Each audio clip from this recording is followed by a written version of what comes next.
putih seperti bidadari, jikalau hitam seperti Pogba, dan jikalau cantik seperti saya. Nauzubillahi min dzalik.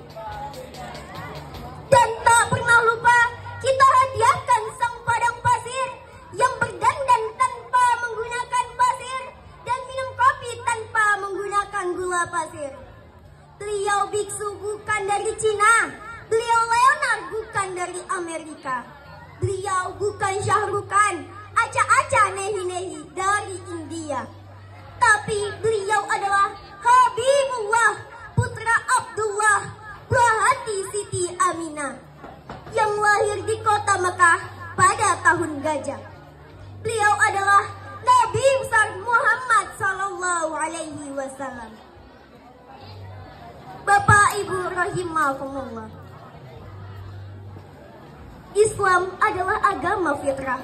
Oleh karena itu, dalam segala urusan kehidupan manusia yang bersifat duniawi, Islam lebih banyak mengikuti ketentuan sesuai dengan fitrah manusia yang sempurna. Salah satunya adalah masalah berpakaian.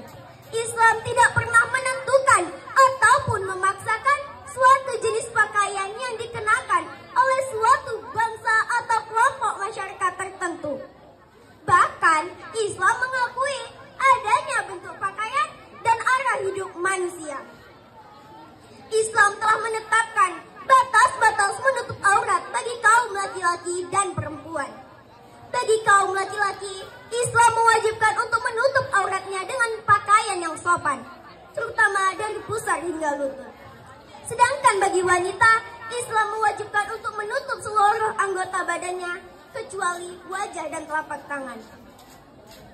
Nah, kita ini sudah mau masuk bulan Ramadan, jadi harus lebih baik dong jaga auratnya. Jangan pula nanti giliran cari takjil, pakaiannya ketat, celananya naik belum naik. Emang sih pakai hijab, tapi model hijabnya itulah sakaratul maut.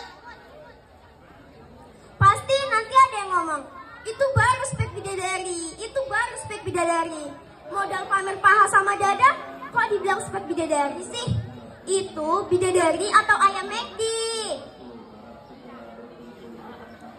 Sikap dan perilaku tidak terpuji seperti tadi sangat dibenci oleh Islam.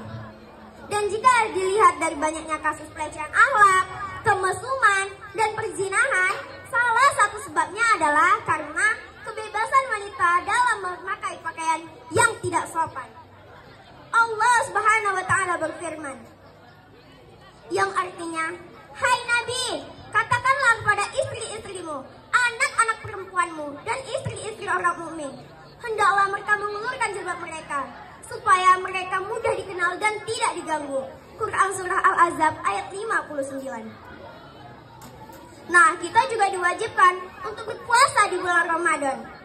Sebagaimana firman Allah dalam Quran Surah Al-Baqarah ayat 183. Bismillahirrahmanirrahim. Ya ayyuhallazina amanu kutiba alaikumusiyam kama kutiba alal ladzina min qablikum la'allakum tattaqun.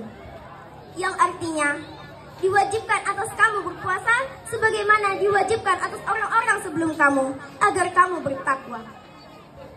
Nah, kita juga diwajibkan untuk beribadah kepada Allah. Salah satunya adalah sholat.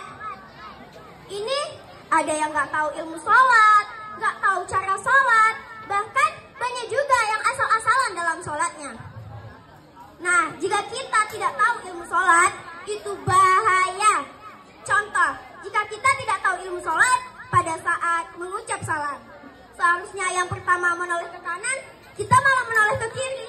Dan yang karena kita nggak tahu, akhirnya kita bertatapan dengan makmum di sebelah kita. Dan wow, kita bertatapan mata. Nah, itu pentingnya kita belajar. Kita juga harus menumbuhkan rasa tolong-menolong antar sesama. Ini mah ada yang kecelakaan, bukannya ditolong, malah divideoin. Ada yang jatuh dari motor, bukannya ditolong, malah diketawain. Gayanya orang zaman sekarang melebihi reporter. Dikit-dikit dibuat status, dikit-dikit dibuat berita. Nanti captionnya, Lagi nengok orang kecelakaan, guys. Ya Allah, Bu, Pak, jangan gitu ya. Kita tolong dulu orang yang terkena musibah. Kita bantu, jangan dipoto, apalagi di video. Ingat ya, Bu, Pak.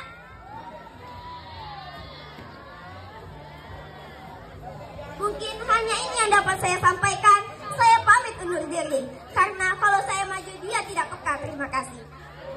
Telah selesai ceramah saya hari ini, seperti hubungan kamu dan dia yang selesai tanpa adanya memulai. Jika ada kekurangan, saya mohon maaf.